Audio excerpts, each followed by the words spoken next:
Hey, Art After Dark Chicago. Hi, thanks for having me. I'm Tamas Vamas, recording from Austria, Vienna. I'm really excited to be on the show. And since this is the very first time I'm doing a pre-recorded stand-up gig for an online show, I'm very happy to say that although I might not have the power of a real-life audience here, I do have the power of post-production. Yeah. But since I could only afford one guy from Fiverr and I'm out of money, that's about as far as we get with the special effects. Just kidding, see? Actually, the only thing I could afford was an Austrian editor, my buddy Paul here, who could only really hook me up with a bunch of old people, well, probably dead people laughing from the 50s. Bear with me. So hello, I'm Tamas Vamas. I'm a half Hungarian, half South African Jew who moved to Vienna from Budapest. It's a cool story, right? That's all I put in my CV every time I send one. It sounds exotic, I know, but actually the only thing it means is that the where you from question generally takes about 15 to 20 minutes to answer. Because, it's always the same. Half Hungarian, half South African? How did that happen? How do you think? My mother decided she wants to see the world, so she went to South Africa in the 80s.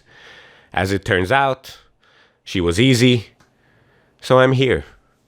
Also very unlucky if you think about it. I mean, imagine the bureaucratic hell she had to go through to go from 80s communist Hungary, not to some neighboring country, like Slovakia or Austria, but all the way to South Africa, entirely and purely for black dick to come back with a white baby is really unlucky. So moving on, I moved to Vienna around 7.5 years ago. I fucking love it here. When I moved here, I moved to a shared flat. Shared flats are fucking great here. You all rent a room. It's amazing. And I moved in with a Daniel and a Mohammed. Now, the interesting thing about this is that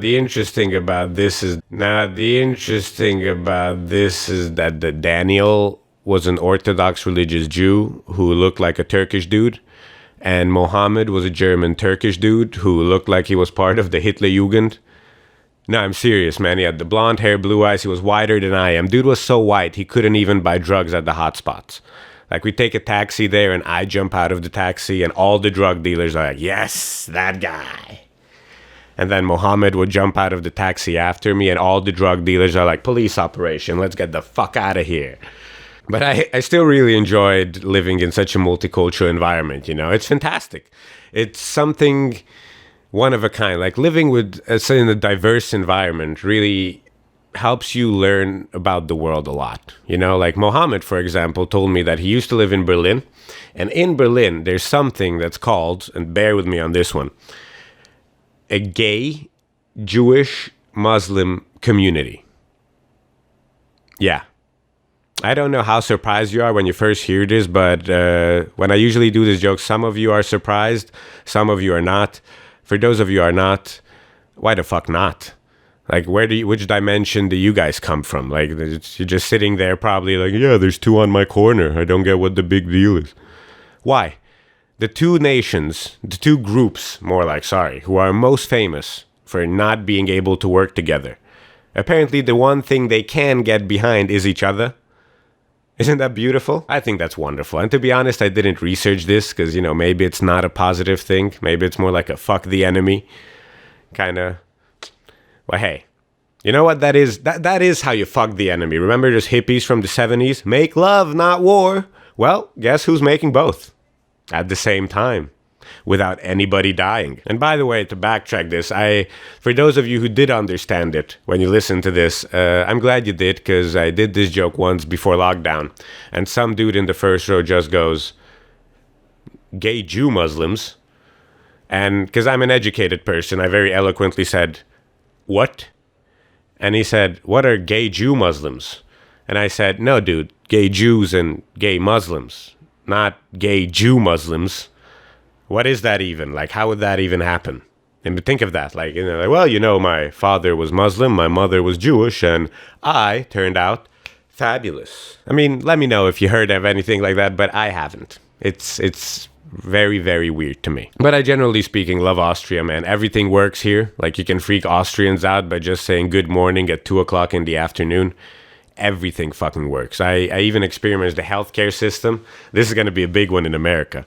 See, I broke my kneecap a couple of years ago while I was protecting my girlfriend from a group of skinheads with my bare hands. They had pit bulls and knives while I was protecting my girlfriend with I tripped.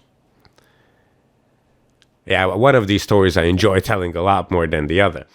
But basically happened is I was going home from a show. I tripped, I wasn't even drunk, and I couldn't get back up, so I called the ambulance. Now, the ambulance at first hung up on me, which was strange. But then they called me back and they started bombarding me with questions, right? They go like, have you been shot? Have you been in a fight? Have you been in a knife fight? Are you bleeding? Are you in pain? And I was like, I really wish I could tell you both of those things, like all of those things, but I just tripped. I'm sorry. So then they hang up again. And within 10 minutes, an ambulance shows up, a second ambulance shows up, a police car shows up, a regional doctor shows up, and one dude who was just driving by stopped to help us. So see, all of a sudden we're looking like fucking CSI Miami because idiot here didn't see a stone. But I was still glad, because I used to live in Hungary, which is heavily Eastern Europe. And in Hungary, if you call the ambulance with any excuse, like, oh my God, I fell under the train, I lost both of my legs, please, they'd be like, oh, yeah, see, we can't park at the train station. So if you could make it across the street, that would be really nice because we got fined the last time and yeah. But it was great. But see, still, there were so many cars there in Austria this time. So they were trying to get this really dramatic story out of me, like, tell us everything that happened in detail. And I was like, fuck. All right, here goes. As I was walking down the street, I was not expecting anything. I just wanted to get home. I'm sorry, I'm getting emotional. They're like, do you like a blanket? Fuck yeah, I'd like a blanket. You have a sandwich? What else you got? I'll take everything. They're great to me, right? So I tell them I tripped over. They take me to hospital. And apparently in Europe, this is like a hospital policy that if you get taken to hospital by an ambulance, they don't tell you anything. I don't know if it's like this in the US, but here, when we got to the hospital, I was already in pain. So I was like, oh my God, doc, it hurts so much. Please tell me what happened. He was like, well, it could be anything. Anything? I tripped, my knee hurts, and it doesn't bend. Clearly, it can be anything. And he was like, yeah, well, we have to look at the x-rays first to know for sure. And it's like, I understand, but clearly there's a list of things that may or may not have happened. Like, you're not going to go look at the x-rays, come back, and they like, well, turns out you have AIDS. That's why your knee hurts. Strange. So they looked at the x-rays. I did have a broken kneecap. I had to stay at hospital for weeks, which was still great, by the way. It was fucking awesome. Sounds weird, though, but in Austria, every time they feed you in regular hospital, they give you a menu. You know how fucking easy it is to get used to that shit? Like on day number 2, I was like, they were coming to me. I was like, Mr. Vamos, would you like to eat something? And I was like, what are my options? And they gave you options. It was incredible. If you do that shit in Hungary, it's a whole different story. Like in Hungary, they could come to me like, Mr. Vamos, would you like some lunch? And if I go, what are my options? Yes or no. Those are your options.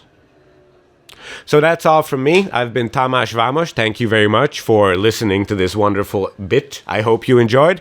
Follow me on Instagram, and all of my info, I'm sure, will be posted in everywhere by Candice. Thanks for having me, everybody, and see you in Vienna soon, Candice. Bye. Hey guys, how are you? What's up? My name is Maddy, for those of you who do not know me. I am a poet and a music journalist and a writer in general. And yeah, I want to say thank you so much for tuning in and joining me in a corner of my bedroom to listen to me read some poems for you guys tonight. I'm super grateful and just really looking forward to connecting with you guys virtually. But yeah, I lit some candles for us to connect and set the mood. And yeah, we're just gonna get into some words. So yeah, I hope you are all staying safe and healthy. And I'm just sending you nothing but love and light your way. And I just want to say again, thank you for taking the time to listen to my words. It means the absolute world to me. And yeah, let's get right into it. This first piece I have is called A Life Spent Hungry. A life spent hungry, deprivation, eating desire. A sacrifice, like, if I want to eat in this life, I must first play with death. Look my hunger right in the eyes like my inevitable faith. Doomsday be every type of day now. I try to be every type of woman, forced to keep the beast of my desires on a leash like all the nightmares this country be feeding in the dark, like energy vampires trying to sell off all the lost blood is a dream. Losing the self, the quickest way to losing the community, and oh, how they want that. Us frothing at the mouth for any little piece of scraps we can get, and how dare you ask for the fine china and the golden spoon when you've a corner store that keeps getting robbed at gunpoint on the weekends, and a playground with a court without a hoop, a set without swings. The truth is harder to swallow than it is to chew. It's easier for others to chew the fat with ears and lips sealed tight, having people spending a life hungry and ravishing for the things out of reach. They say fasting bestows about a clarity one can never dare ingest without ever tasting hunger. Like all this sloshing and rumbling of the stomach wasn't for nothing. I try to balance faith while swallowing the fact that the more I try to assign reasons to things that are just simply there, the longer we marinate in ignorance, the more starving we become. If you feed the vampire blood, it simply wants more, and how we know what happens when we give more to an open mouth, like feeding a slot machine dirty money. Power is always ravenous. It demands more of the same. People will do inexplicable things in order to satisfy that screaming hunger. Others will walk miles and miles on nothing but an empty stomach and a dreamy mind, only to find they cannot dare silence something like the bitterness of inequity. The thing is, hunger is a necessity. It is the thing keeping all of us alive. It is that inexplicable hunger that makes us also face our own doom. Our bounty of food is met with the same worth as our humanity. You can have it, only if you're really, really hungry enough to get it. The American Manifesto, chewing freedom and dangling it out on a fishhook. That's a sure way to make your stomach twisted in knots. Vomiting must have been created solely for the rich. A farmer on a full, plump stomach will stock a field of abundant crops only to look the hunger in the eyes of the workers who are bent over, forced to hold it in their palms and give it up, release it, hunting for hunger each day as his pig belly and pink skin nurse privilege like a soiled, dried-up plant that white America would rather keep watering than let die. They want us to ignore the universality of food, shelter, and water and treat it like a woman's choice, like your worth is measured by how visible the hunger is in your bones, like that white flesh got the Whole Foods produce section blossoming under their veins, and the melanin got that 4 for 4 so their bones stay forever malnourished. They pray hunger keep creeping up. Listening to the hunger like blue butterflies fluttering and swaying and the trauma all deep in the ribs, I'm witnessing intuition take flight. We don't have a dying choice but to stay hungry. I am hungry for rebirth and power. I am hungry for healing. I am hungry for accountability. I have a craving for justice like a sweet cherry pie. All that red, white, and blue has to be devoured. Rather exchange it to taste that rainbow. Tell me, what does rebellion taste like to you? They mumbling about mercy, but the fear of those they keep hungry is what they really trying to mask. The face of hate refuses to remain concealed. A life of the rich would only cease to exist if others didn't live a life spent in eternal hunger. But I keep asking myself the same question every day, like, how can humanity stay hungry for dreams on an empty stomach? So yeah, that was the first piece. And yeah, we're just gonna get into this next piece, the final piece. It's called What It Feels Like to Kiss the Earth Underwater. Rebirth type woman, shape-shifting type woman, third eye, always sleepwalking when she talking type woman, straddles pain like a woman's thighs, no man, like I'm sure you thought. Everything a ritual type woman, everything a song, a dance, belly dance on top of my great-grandmother's antiques, try to bestow some of her strength onto me. These days I feel I need it all.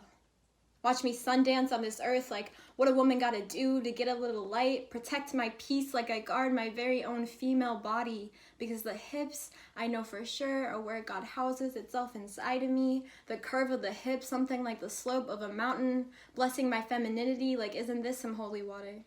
Rain dance with my brown skin in the tub, seeing the humanity in the water, alligator skin glistening amongst the muck, like, couldn't you feel it coming?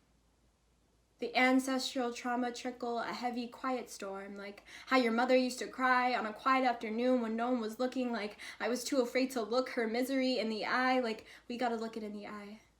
Tell my reflection in the mirror, I am not scared of you, no. We are all one big, tiny storm, leaking and pouring onto the neighbors' crookedy roofs, listening to the rain like it's God. My bloodline's trauma turned into the ocean before my very eyes, like the woman of color in my family tree going spiritually extinct because the world keeps beating them down. That's a sinister type storm, all loud, knocking at your window. I can feel the world closing its shutters, locking their doors. The storm been taken off as of late. Not a lighthouse in sight. But I feel something when I dip my skin in the water. Watch how it comes out all shiny, like the halo of the new, like honey birthed by a bee, like throwing copper pennies down the wishing well. Renewal, the only thing keeping us from drowning. Rather go under than reach for a hand that isn't there. I do my mourning on sight, healing no easy magic. Won't hold no hands or belling from the dirt. Especially when the world would rather push you in than help you silence the cries, and yet still, the woman rise. Yeah, so that is all I have for you guys. Again, I really, really hope you guys connected with those pieces and it made you feel something, and thank you so, so, so much for just listening. Thank you so much. You're talking about spending money for things. You gotta have a relationship with somebody to be able to spend the money with them. Absolutely. Agreed. And it was something another brother. Yeah, it was something another brother touched on. And just don't be that person that every time somebody hear from you, it's only because you want something. You need something. That call will start getting dry. And you'll look up and be like, man, nobody picks up my line. Spicy, 1 in a million, you can't find a kid like me. Rubber bands, I need money in a rubber bands. Niggas know what's up, I can never ever shake your hand. You been funny fam, switching sides for another clan. Why you in a jam? You know that your shit didn't even listen when I rap, cause you know the boy nice. Niggas want talk, but they never want fight. Jumping on now, cause we bout to take flight. Everything I do, bring the flavor, spice. The black is hot. Yeah, the black is hot. Yeah, the black is hot. Yeah, the black is hot. I don't try Make a bitch sing. I can taste the salt on my pinky ring. I can taste the salt on my pinky ring. All these diamonds dance and make the bitches sing. All these diamonds dance and make the bitches sing. I can taste the salt on my pinky ring.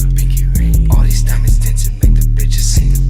Shout out, my house is dirty, but my car is clean. I mix the lemonade with some extra lean. Tryna take a photo, then my counterfeit. You counterfeit your dog, then you extra weak. All up on my bread like a sesame. Tell the bitch I gotta go, I can't just stick and hang. Took it slow, but now watch how I lane change. I can taste the sauce. Doses. Hey, baby got back, it's bogus. I like when she braggadocious. Pull out them racks and throw it. Hey, I'm in the back, I'm posted. When I'm in the trap, I'm focused. Don't make me get braggadocious. She call me trash, I'm pick of the litter. I wanna smash, she getting the sitter. They see my picture and swiping on Tinder. He only mad cause I'm piping his sister. I pay no mind, I got nothing against him. Ain't gon' make me get caught up in the system. I see him mugging like what is the issue? He don't know we in the club with a yissel. Don't want a problem, I buy you a bottle. Met her on the gram, I gave her a follow. She cold as gelato, gotta be a model. Gotta be a stripper with that apple bottom. Tell me how you feel. She throwing that ass at me, got me sliding back on my heels. I wonder if she can walk it like she talk it when I'm off a pill. Hi, I'm Erin McBeane. I am here with Lady, and we are filming for Chicago After Dark. And that's the only way that I got her to sit here and do that. But we're going to be talking about photography, life, current situations and the things we have to look forward to next year. Huh, lady? Huh, lady? Okay, get out of here. Okay, so let's get down to it. What's up? So I'm Erin. I am a photographer. I'm a videographer. I work in motion graphics and website development. Currently, though, I am working for a nonprofit organization that creates programs for children and programs for adults with developmental disabilities.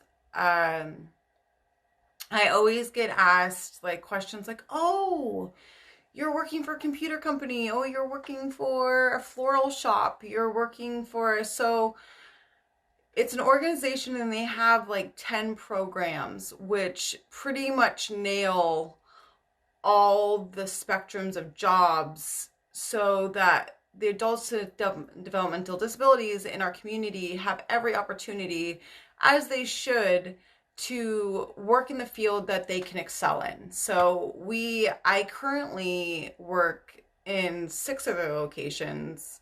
So we have the floral shop, which I do like floral design. We have the kitchen store, which is just kitchen stuff. I do crafts and with their artisan team. We have the plant nursery, which I get to just get down and get dirty and plant and play with flowers. And that's always a really good time, but that is very hard work. Anybody who wants to know working in a nursery, it's very, very hard work. Where am I at? We have the gift shop, which is all of our shipping and learning how to do packaging, postal, and has pretty much a lot of our gifts. And I also work at the online sector for their e-commerce and website, and I guess this general all over promo team. And it's a beautiful organization. It really creates opportunity for people who, no matter your race or color or gender or belief, you have an opportunity to come and learn and grow as a person. And they're just a beautiful thing. So they're called the Little Red Hen. Go donate all your money to them. Let's see. So yeah, I work in all 6 of the locations. So I've learned so much about myself that, you know, I'm an extremely versatile person. I am a jack of many trades, a master of none. You know, I've just, and most of all, like, is it being an instructor, you kind of look at yourself like you're bestowing all your knowledge upon other people. But really the thing was, this year is how much I learned from others, how much I've learned, to become a better version of myself every day through listening to what other people have to say. What do they have to offer? And, just making me feel good. You know, it's hard for all of us. And I think I'm always a person that I'm going to do everything I can to make people smile, to lighten the mood. And it's been a hard year to do that. And I think if we can just stay positive for a few more months, guys, just a few more months, we'll make it through this hard time. We will all look back on it and I don't know, I don't think we'll laugh, but we'll definitely like snicker and have some good stories to tell, because I sure know I do. So that's what I'm doing currently, is just working all 6 programs with all different types of disabilities, whether it's Parkinson's, whether it's autism, whether, you know, Down syndrome. There's all different spectrums of disabilities that I work with daily, and I love it. I love working and helping people at the same time. I love being creative and creating opportunities for all of us to grow in the world. That's my goal, is just to have a better tomorrow. that's what all of our goals should be, is to make better tomorrows for ourselves and others. And that's what I've been currently doing. On the creative scale, it's been a little different than my usual years. I usually get to, I'm usually involved in probably about like 10 creative projects at like a time. And I'm, you know, dishing them out one by one. I'm doing photo shoots all the time. And this year has not been that year. I probably have done a total of maybe 3 photo shoots. I work full time, you know, and also I wear, this is like seeing myself on camera, I wear a mask 8 hours a day, like a whole mask on my face, just, I 8 hours a day, every day. So it's weird seeing my face right now, like as a total, with a little bit of makeup on it, a little face powder beat. But I know this is all temporary. So I think if people can kind of look at it like that, and we can kind of know that sometimes, whether it be financially, whether it be creatively, whether it be things that sometimes we have to make moments of sacrifice where it's not going to be exactly what we want it to be. And so yeah, on the creative scale, I haven't moved in the way that I always have. I have done some really fun collaborative, like projects with some people. I've gotten to do a little bit of modeling, which I have some photos that I've dipped in. So modeling was actually the first way I got into photography.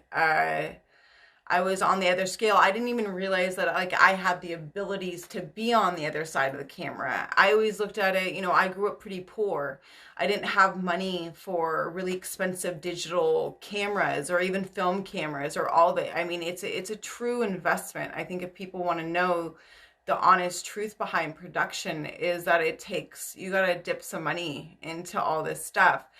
And when I was younger, when I turned about 20, I started doing art modeling for Sac State, nude art modeling. And so I was sitting in a classroom in front of, gosh, I'm trying to think, like 50, college kids, and I'm naked. And the teacher was super cool. It was just such a different world to me. I didn't even understand it.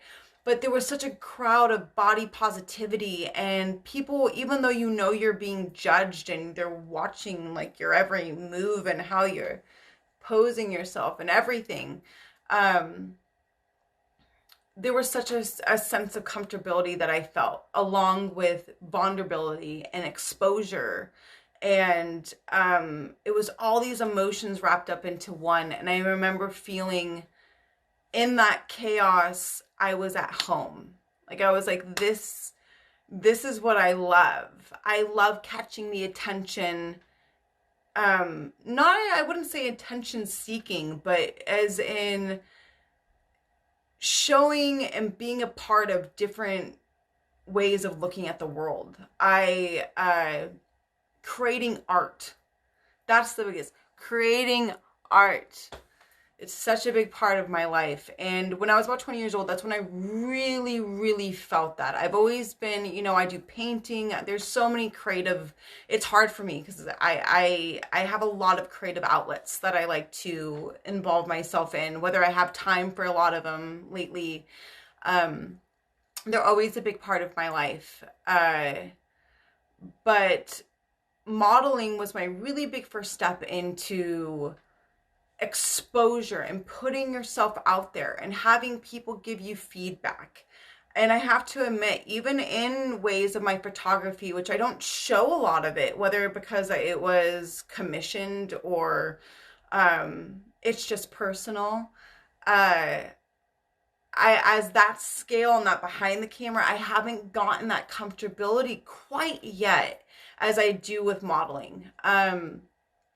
But modeling, it was just freedom, because I have so many personalities. I have so many ways of looking at the world. I have so many different styles that I like to have and show. And it really allowed that playground for doing that. So it started with like doing, you know, and they paid well too. They're back, and it's funny because that was like like a dead breed now. You don't get to go. People used to pay a lot for photography and for art modeling, and they still do.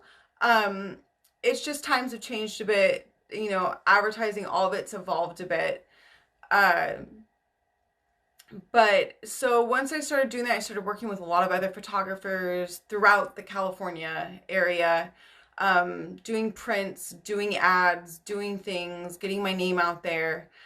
And it was exhilarating and it was fun. But it wasn't until about 2016 and 17 I started investing in my own camera equipment. I got a GH4 camera, which I still to the day think is one of the best cameras you can get. A Lumix GH4 camera. It's a great camera. It does so many things, and it's made by Panasonic, by the way. I don't know if I should add that. But yeah, it really allowed me to start sharpening my tools, my understanding of manual photography, which I think people don't understand with cell phones and everything. It does it for you. It has settings and modes that unless you go in manually and change them, you're having this done. And having my own camera, especially with my 35 millimeter, learning exposure, learning focal points, learning about all of those things is really, really important. So I just want to say thank you to everybody who actually stayed and listened to all my crazy ramblings. It's been fun. It's been real. It's been a good time. I'm glad that we got to share this together. And you know what? I'm giving you all a big hug from afar, sending you peace, love, and all the good stuff. So stay up, stay nice, and stay cool. I think my favorite things to take photos of are definitely it's always fun taking photos of like people, but I really enjoy taking photos like animals, especially like insects and bugs like spiders and dragonflies and butterflies, and because I feel like you're capturing a very sliver of a moment in time when you're taking photos of things like that. It's a different art of capturing. I love taking photos of flowers because flowers are beautiful and they're pretty, and they always make a beautiful subject. So definitely, but also I like to take pictures of just like anything random. I like a cool ashtray, a leaves that have fallen into a pattern, pretty much anything that just looks like it's aesthetically asking to take a photo of it. There's so many moments in life that I look around and I wish I could just like take photos of my eyes, because I see all this stuff and I don't always have my camera equipment. But I definitely, and even when I take photos of flowers, I like to drop them into Photoshop and create some really trippy, cool, different stuff. I love video editing, and I love photo editing as well. So it doesn't have to be this like raw captured image. Sometimes I just like want to get a base image so I can manipulate it and create something cool. So I would definitely have to say that. But I'm happy with whatever subject that the universe gives me. So but I have taken some really cool photos of those type of things. Unfortunately, those aren't the ones that pay the bills. A lot of my product shots and things like that. But it all kind of coincides with, taking a moment, a memory, an image, and capturing it in a way that the rest of the world wants to look at it like you do. And that's what my favorite type of photography is just capturing life as it's going along, so I can remember it on another day. Yeah.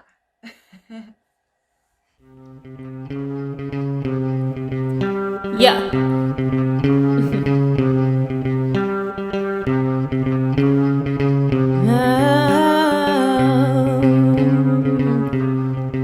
I got liquor and love in my veins. I got poison on my cherry lips.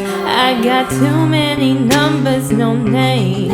I'm that girl next door all of the boys wanna chase. I'm a jewel in a city of thieves. I could change your whole life if you want, come with me. I got too many secrets to keep. One might slip off my lips if you give me that drink.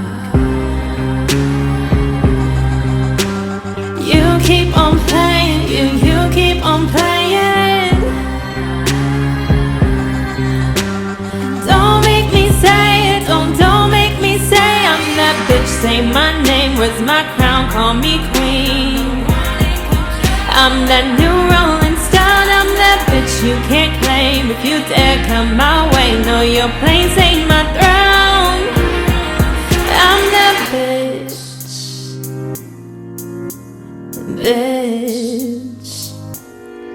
I'm the one others trying to shame. You know power is power, got love for the game. With my ego like a scarlet A, I'll be damned if I let some old man take my place. I'm a phoenix in ashes and gray. In this monochrome world I'm kaleidoscoping. I'm the heart that they wish they could break. You don't know, now you know, ain't no fucking with me. Where's my crown, call me queen, I'm the one in control. New rolling stone, I'm that bitch you can't claim. If you dare come my way, know your place ain't my throne. I'm that bitch. I'm that bitch.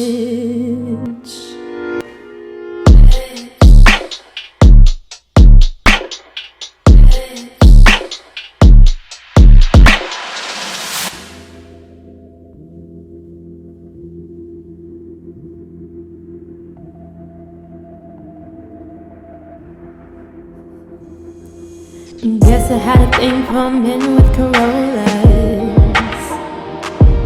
The type to hit it right but would never get to know ya.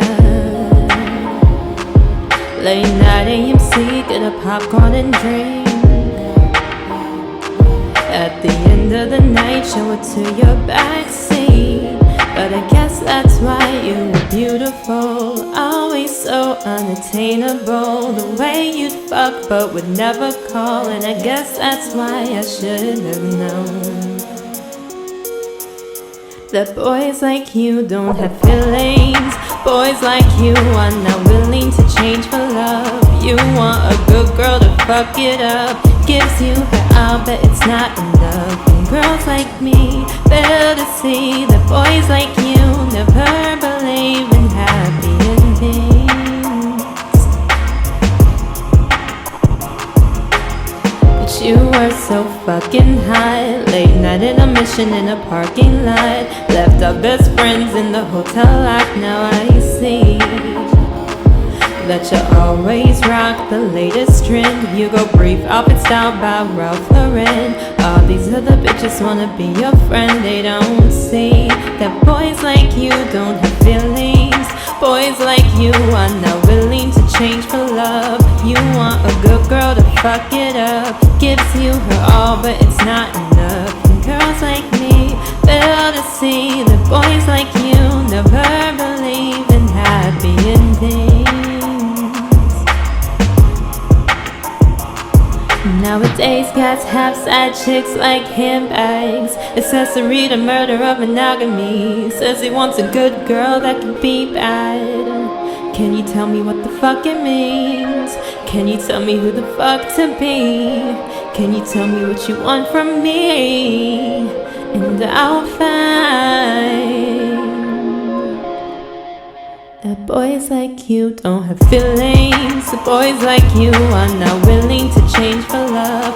You want a good girl to fuck it up, gives you her all, but it's not enough. And girls like me fail to see that boys like you never believe in happy endings.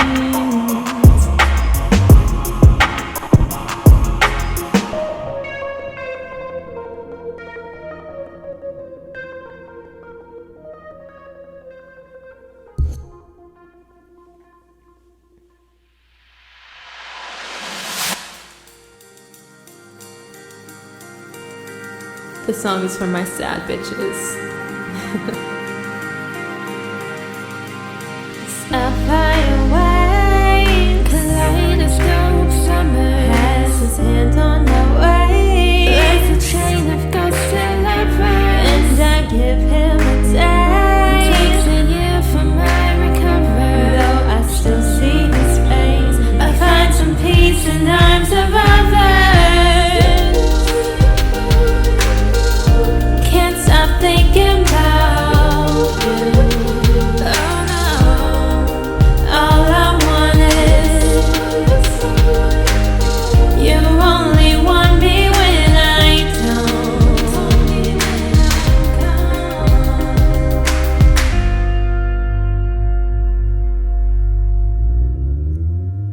Amber snowflakes fall like autumn confetti, and I'm lying and just forget me. Winter's coming in waves, only under turning colder, and I'll sit in your place. Vintage romance, during summers. I can't stop thinking about you. Oh no, all I want is you. Only want me when I don't. You want me when I'm gone, as I wait for confirmation that everything I've known has been replaced. What a waste. As I wait for conversation I know will never come. It's just a shame. It's just a shame, shame. Can't stop thinking about you. Oh no, all I want is you. Only want me when I don't. You want me when I'm gone. No. Can't stop thinking about you. Oh no, all I want is you. Only want me when I don't, but you want me when I'm gone.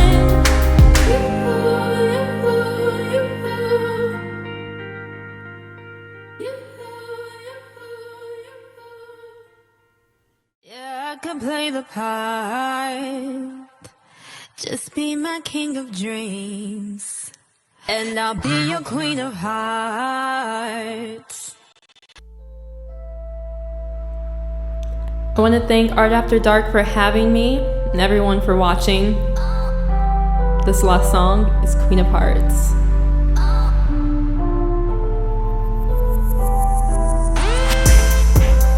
Bloody diamonds drip on everything, and I'm the hottest new accessory. You can build me into somebody, ask if I'm capable of doing anything. Lights come on, everything's moving real slow. Highest bidder thinks that he'll take me home. Say you'll take me there where we gonna go. Sex sells, don't act like you didn't know. You got the keys right above me, asking me if I'll follow. Don't waste my time, buy me a drink, say we can talk tomorrow. Make you a star, hand on my knees, saying you'll make every dream come true.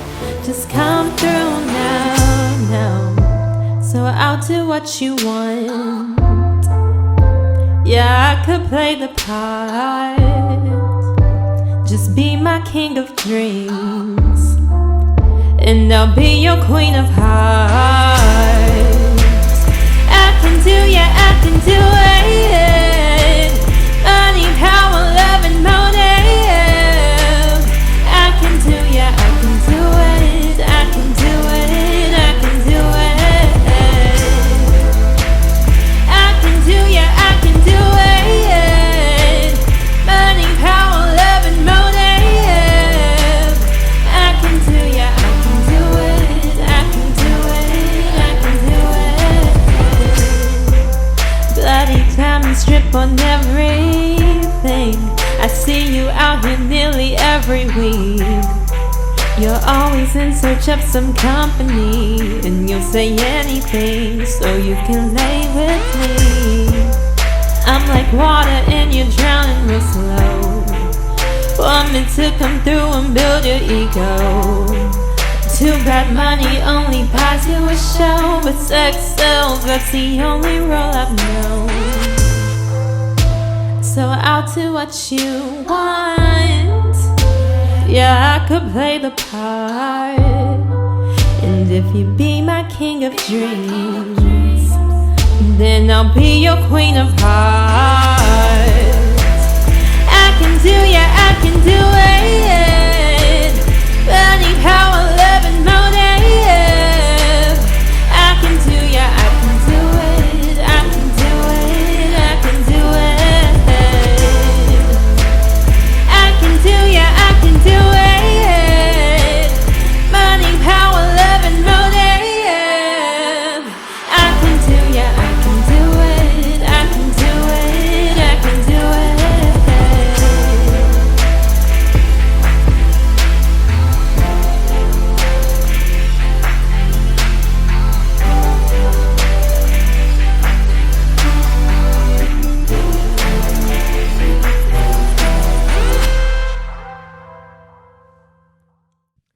Hi everyone, my name's gold.chisme. Thank you.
transcend language barriers. Music transcends racial barriers, international barriers. Music goes everywhere. Music is a healing force, so it's good for everyone to keep the music alive, keep the culture alive.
Try to do my music to contribute to keep the music alive, keep the culture alive.